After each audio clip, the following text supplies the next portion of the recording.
It's been long enough that I'm ready to tell this story. Last year, I was dog sitting for my aunt. The dog is small, sweet, and a little skittish.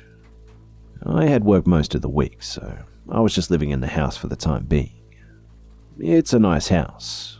Not big enough to feel empty if you're alone, but not small enough to feel cramped either. The only rooms that I used were the kitchen, bathroom, living room, and the guest bedroom. My last day of work this particular week was a double shift, and I was excited because after this, I had 2 days off. I planned on using them to introduce the dog to RuPaul's Drag Race. I usually try to keep up good spirits for a double shift, because regardless of the time and annoying customers, extra money is always needed. My old job was a barista and cashier. Mornings, they're always busy, and the nights are slow. On weekends, people are more concerned with coffee and breakfast than anything else that we may have to offer. I was having a nice time, actually, because this day, it was turning out to be not as hectic as the previous ones that week. One even involving a small fire. As the morning rush line was dwindling, the limited tables in the restaurant came into view and I started people watching. As I slowly scanned the customers eating bagels and reading the paper, my eyes met a man at a laptop. He had long, dirty hair and a bit of stubble. He stared at me with a little too much intensity. I wondered if he found my people watching rude, so I decided to clean and restock instead. It didn't take long for our line to reform, so I returned to my register. Once again, after the line died down, I could see the few tables in front. The man was still there, and he was still staring at me. Every now and then, he would look at his computer and then back at me. It almost felt like he was looking right through me, or like he could see every part of me. It felt so uncomfortable that I went and cleaned in the back of the restaurant, out of his sight. After the next rush, I took my break and sat far away from the man. He was out of my sight and I was out of his. When I came back from my break, the man, he was gone. My manager asked if I had interacted with him at all, and I told her about him making eye contact with me, but that nothing else had really happened. She told me that the man had been watching some sexually explicit movies on his laptop, and that she actually had to ask him to leave. So, that was weird enough. This man had been watching sexually explicit movies and staring at me. I really wish that this is where the story stopped too. Hours passed, and the rest of the day, it was entirely normal, despite me and a few female co-workers feeling a little bit on edge. We were in the process of closing, which actually is a process I really enjoy. I'm one of those weirdos that likes to clean. We were all in, and I'm almost done with my assigned jobs when my manager comes up to me again. She informs me that the man had found his way back into the restaurant at some point, and she found him hiding in a back corner. She apparently chased him out by threatening to call the police, and he was gone. She knew that earlier in the day, he seemed to be paying attention to me. She said that I could finish up whatever I wanted or needed to, but afterwards, she strongly advised me to get home as soon as possible. She also even offered to walk me to my car. I took both the offers and quickly got my things together and just clocked out. My aunt's house was not far from work. It was 5 minutes drive at the most, which was really helpful because then I didn't feel crippling anxiety for much longer. I got into the house, and after triple checking that I had locked every door, I got into my pajamas. But, unsurprisingly, I was not ready to sleep yet. And now was the time to introduce the dog to RuPaul's Drag Race. I went into the living room. The living room consists of a couch, 2 chairs, a TV, a window, and the front door. Unfortunately, the porch light was broken and the window had no curtains. That did have me a little stressed, but I was willing to take that over the only other TV in the house, which was the one that exits into the scary basement. Facing the basement TV also included having my back to a sliding glass door facing the very dark woods. No thanks. Anyway, I was getting up the TV when the dog started growling. Honestly, I really didn't think much of it. As I said, the dog is skittish, so he growls and barks all the time. So, I wasn't looking at him. I was muttering just shush and figuring out how to work the TV. But the dog didn't stop and started to get louder. So, I finally put down the remote and turned to face the dog, and I froze.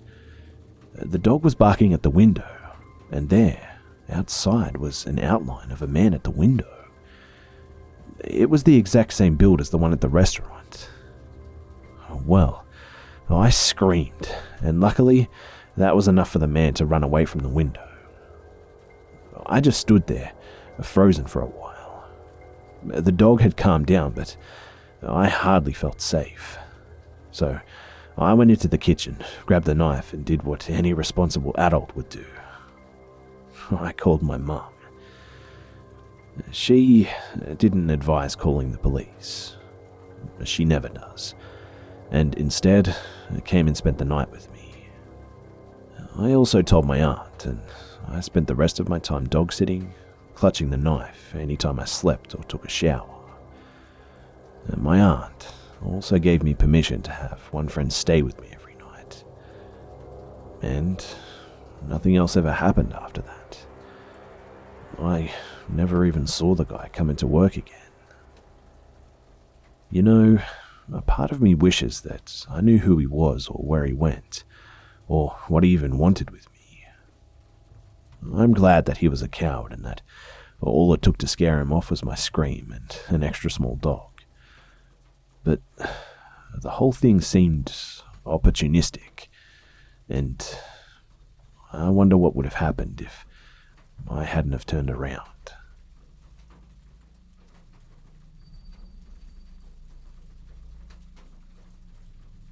This happened about 5 years ago, after my fiancée and I had been living in our house for a little over a year. I'm 6 foot tall and about 225 pounds. I have always been naturally muscular, and am told that I have an intimidating demeanor.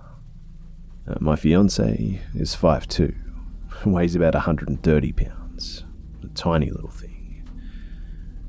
Our house is a bi-level home where you walk in the front door and there are 2 half staircases going up to the living room or down to the basement.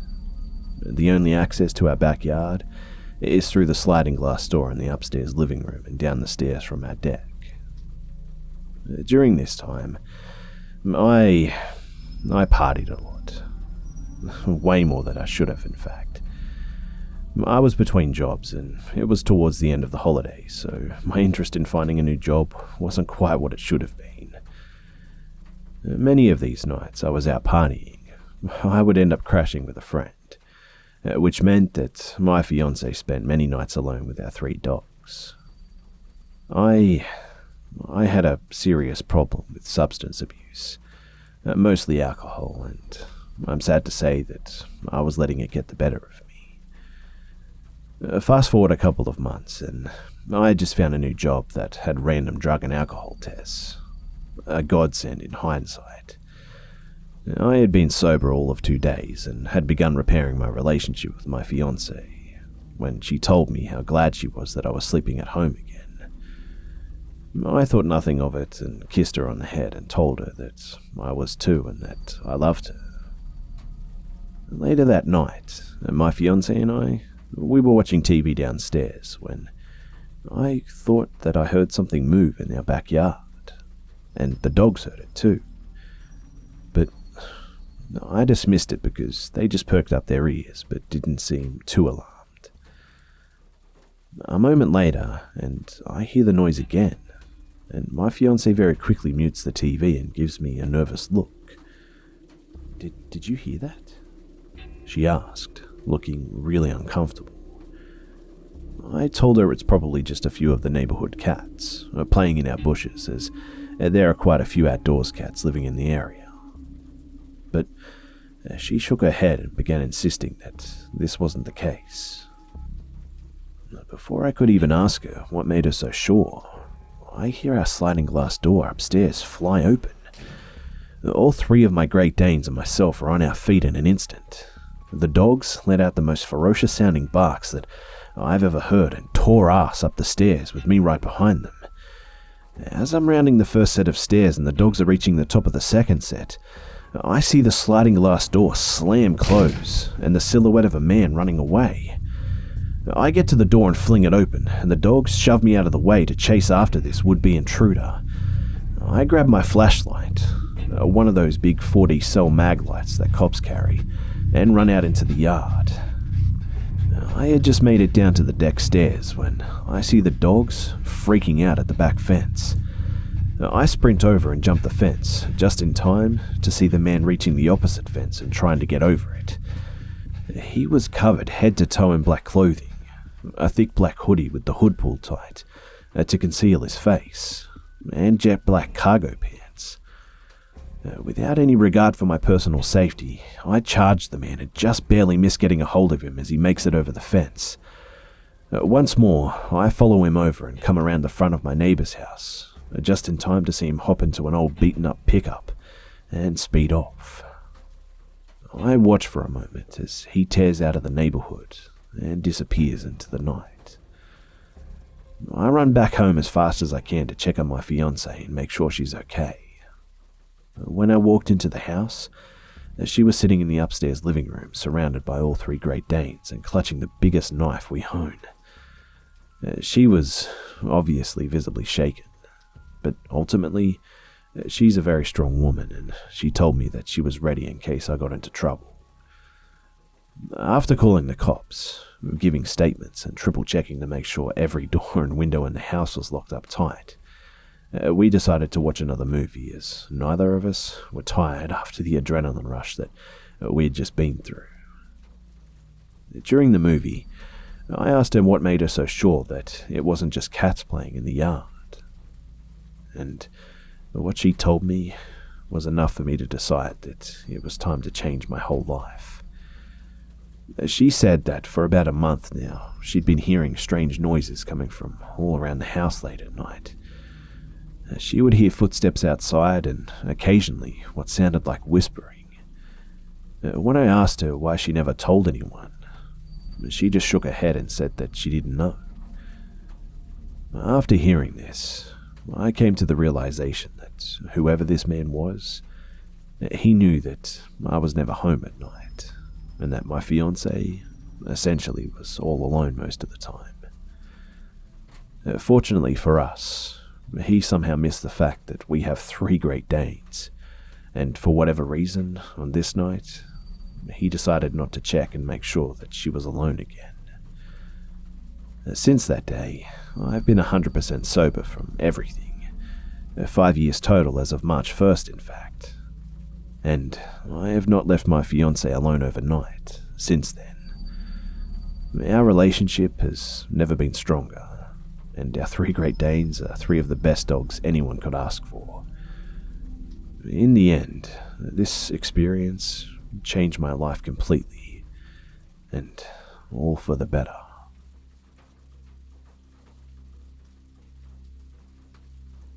I never even met him. I didn't know his name or face. I was blissfully unaware of his very existence, in fact. I'll never know why or when it started. I'm glad for that, I guess. I moved into my very small apartment in February of last year. My landlord, Olivia, was a sweet older woman who would cook way too much and bring me much appreciated leftovers. She was great to me, even after telling her my problem. I'm antisocial, but she didn't mind renting to a reclusive young girl who reminded her of her daughter. Every few weeks, she would knock on my door, then leave, letting me know that she was leaving something for me. Honestly, I loved that about her. Not even my family would cook so well. The next morning, I wash and leave her empty containers outside my door, and by an hour or so, she would take them back again. My other neighbors seemed fine too, but I never talked or visited with them or anything, so I'm not too sure. I work from home, so any time I was ever forced to go out, I rushed out and into my apartment, avoiding an uncomfortable situation. I loved living alone. It was everything that I'd hoped for. I could just breathe, if you know what I mean. By April, though, I started noticing things that just weren't right. They were moving, or plain disappearing. I was convinced it was just anxiety, caused by my new medication and the move.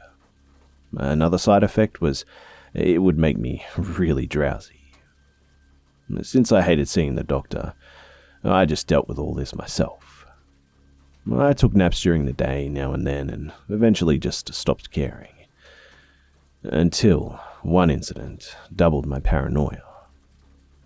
Olivia brought me some sort of Greek tossed salad and dressing for lunch one day, and I enjoyed it with my friend Netflix. I fell asleep in the middle of Portlandia and woke up that evening at 5 p.m, per usual. But what was not usual was my bedding on the opposite side of me was disturbed. I only sleep on the right side, always. But even more than that, it felt warm. My first thought was I must have rolled around a lot, but I knew that it was odd to dismiss this, so I was nervous. I got up and searched my apartment, gripping my phone with 911 typed in. Nothing else was disturbed. Everything was exactly like it should be. I let it go, and for the next few weeks, everything was normal. Pardon the occasional misplaced shoe or drawn back shower curtain. I did think about telling someone. My parents, maybe Olivia. But if it's not life or death, I'm not reaching out to anyone. I wasn't scared, but I was nervous. Maybe a little stubborn too. But I stayed. I'm not about to let some stupid anxiety ruin my lovely, lonely world. But the month of May came and it was getting worse. My panties, toothbrush, hell, even my food was being misplaced. Every time I woke up, there was this strange odor in the air too. I finally realized this wasn't going away by ignoring it. I called my mum and begged to come and stay a few days. When I got home, I told them everything. Saying it out loud kind of solidified any creepy suspicions too. And that weekend, my dad went to my apartment, and what was found was truly terrifying. Written all over the walls was "Come back, baby, please." Apparently, my dad ran out and called the police. There was no one living in my apartment, but someone definitely had access besides me. The investigation revealed a man, Henry, the son of my landlord, Olivia. And apparently, he was in a projected relationship with me. They showed me his confession on tape, and he admitted to coming into my apartment every night and every day with his mother's extra key. He claims that we were in love and he had my permission. He also drugged his mother's food she left out for me, causing my drowsiness and falling asleep, so that he could come in and watch me sleep, touch my hair and kiss my shoulder apparently. The leftovers I had in the fridge were tested, and everything was confirmed. Needless to say, I was absolutely horrified and disgusted. A man I never even knew existed collected my drain hair, clothes and trash, and practically lived in my apartment for 4 months.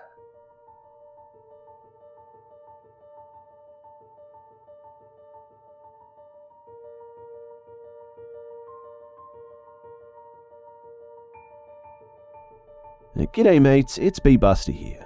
Well, I hope you enjoyed the video, guys. And you know, that story about the dogs chasing that guy, it reminds me of the time that I went to this zoo to see heaps of animals. The only problem was, they only had one dog there in the whole zoo. It was a Shih Tzu. They never get any better. So guys, I don't know if you can hear it in my voice, but I've been sick for the past few weeks and I'm actually feeling a little better today and hopefully I'll be better soon. But the reason why there's no longer video this week is because I've been sick. I'm going to try and get the next installment of the left-right game done this week for you guys. I know you guys are desperate for the ending of that, so hopefully that'll be up soon. And I'll also keep you guys informed regarding a potential podcasting gig coming up for us soon. I'll keep you guys in the loop for that. Anyway, I hope you guys enjoyed this week's video. I know a lot of you guys have missed these endings, so I'm going to bring them back. I've just been so busy I've had to cut corners where I could, but no more corner cutting. I'll be doing things the right way now, so... Anyway, as always, it would be great if you guys could share, like, and comment. I appreciate you guys, and I'll see you mates in the next one.